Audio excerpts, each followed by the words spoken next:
Okay guys, ayan no, dami kong plantsahin no. Yung dati kang hindi marunong magplantsa, ngayon marunong ka nang magplantsa. Paris Pamor. Akala nyo madali yung buhay namin dito ha. Bago namin kitain yung euro,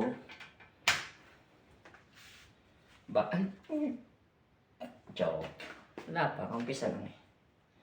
Bago namin kikitain yung euro dito guys, pinaghihirapan din namin yan. Hindi yan basta-basta kabig lang ng kabig yan. Hindi yan basta-basta lang. Kailangan gumaganyan ka din. Wala yung amo ko dito umalis.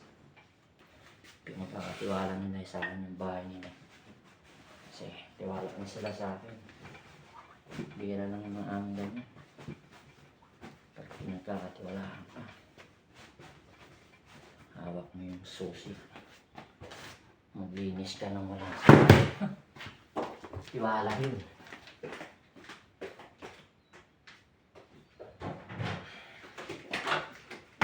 Pero hindi ko naman nauubusin to.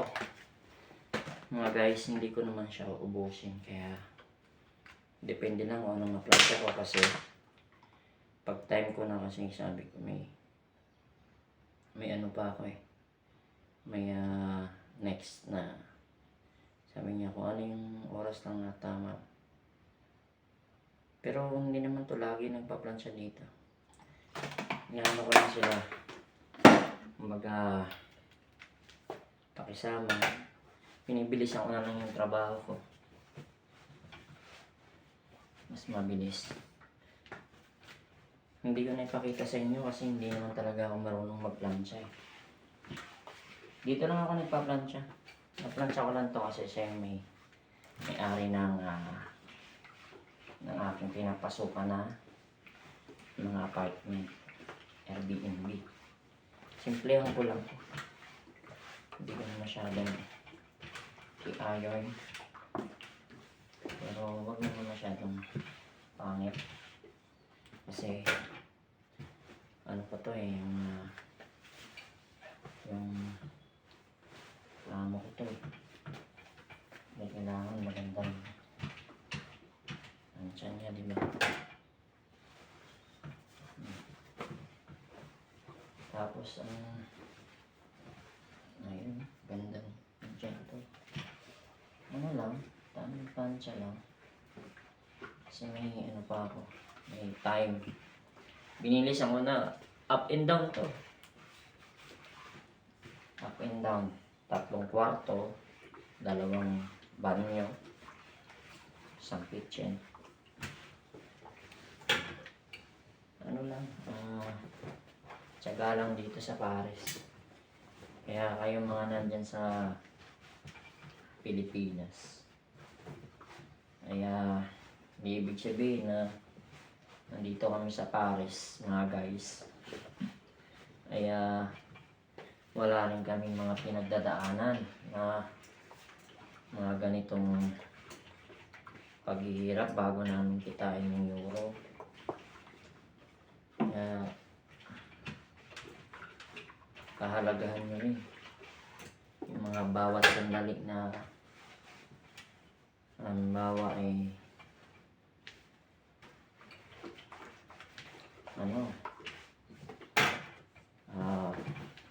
kita kami hanggang sa ngayon. Pero hindi ibig sabihin na dito na kami tatanda. Pangarap din namin makauwi. Makasama ang aming pamilya. Ay. Sana po.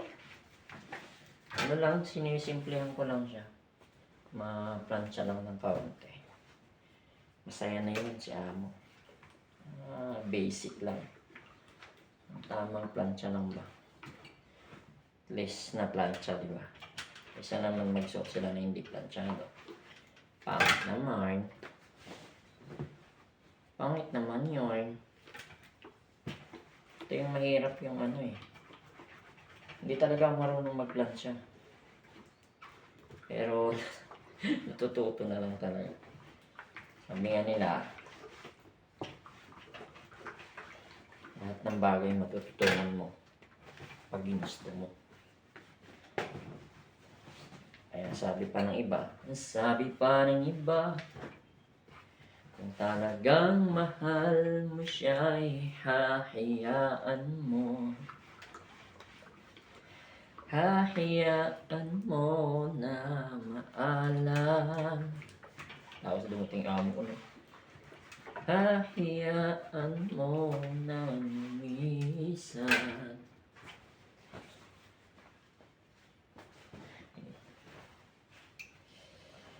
Yeah. Tapos guys, apat kasi itong ano niya, yung Airbnb. Kaya ako din naglinis dito 2 beses sa isang linggo. Tapos declare ako dito. Mas bait pa na ng amo ko. Mamaya pag bago umuwi, bibigyan ako ng isda niyan. Or manok, karne, pagkain, mga luto. Gulay. Yan, kompleto na yun. May ano na ako. Grocery na naman. Ganun lang dito sa Paris, guys. Pakabait ka din sa amo mo. Tapos hindi ibig sabihin pag wala sila hindi ka magtatrabaho ng maayos. Dapat ganun pa ng galawang mo. Mga galawang professional pa rin. Kasi doon kapag kakatiwalaan ng amo mo. No? Gets mo? Gets mo? Pasada lang yan. Gano'n.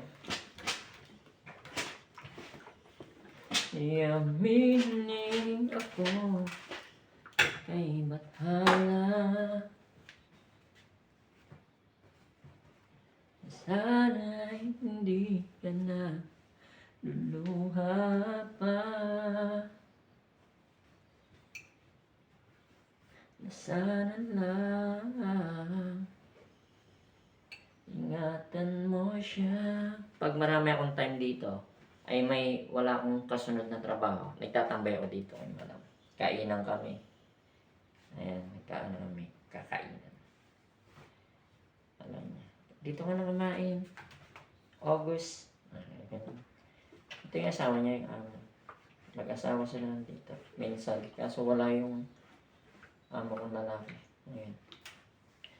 Kaya miling ako kay bathala. Ang ganda oh. Sana ay hindi ka na luluha pa. Ingatan mo siya. Binaliwala niya ako dahil sa'yo. Gusto niyo ba makita paano plancha? Yan. Yan.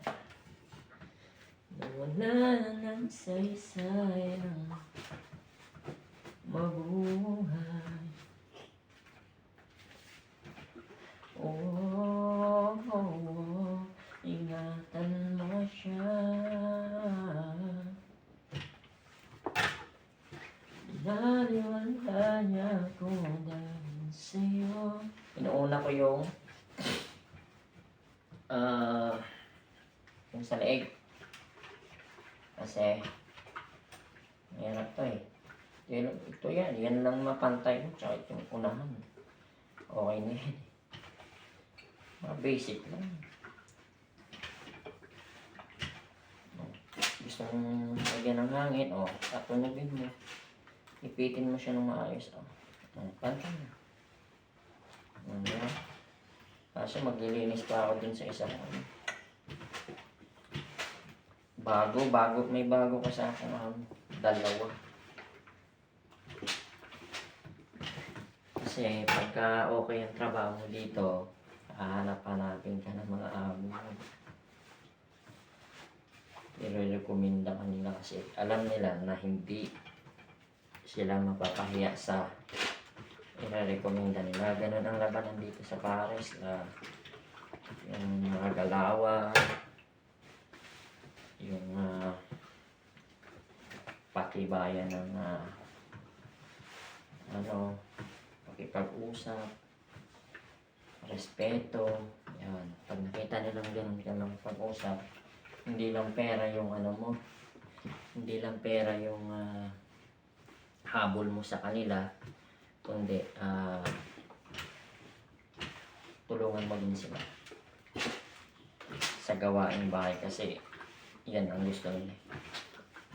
Yan, bibigyan ko ng mga tips, mga ganun yung mga dito pag kayo nakita ka nilang ganun.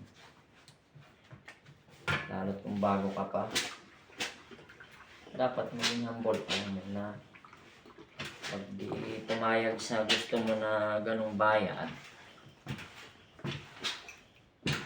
huwag ka muna makipagtalo. Pero pag nakita na nila yung galawan mo, tapos nagustuhan nila, doon ka mag-demand ng sahod na naayon sa galawan mo. Tapos bibigyan nila yun. Tapos bibigyan ka pa nila ng another tawag ito, amo. Bibigyan ka nila ulit ng ibang amo.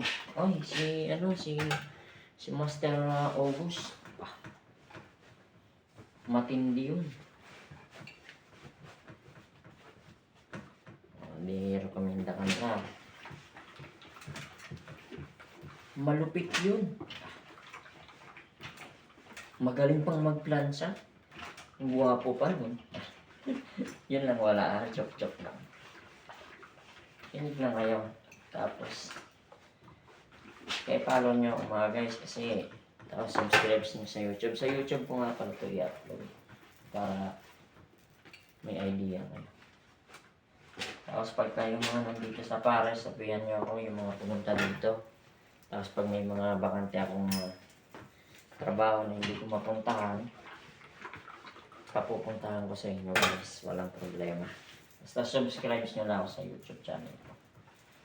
Tapos, pag nandito na kayo, tulungan ko kayong hanap ng amo. Pero gawin nyo din yung best nyo pagka once na dito na kayo.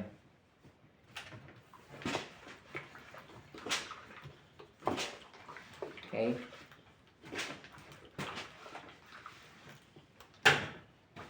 Binaliwala niya ko dahil. So hanggang dito na lang guys. Susunod na ibang ano na naman, mag-vlog tayo ng ibang topic na. Kung may mga katanungan kayo guys, itanong nyo na lang sa comment section. Tapos para alam ko kung anong mga idea na mga katanungan nyo. Halimbawa about sa magkano nga ba ang sahod yan, sa Pares, kabuuhan sa buwan. Yan, topic natin yan kung may mag-comment. Magkano yung kita mo siya sa buwan, sa peso. Yan. Yan yung gusto ko comment yung mga ganyan, comment lang. Tapos,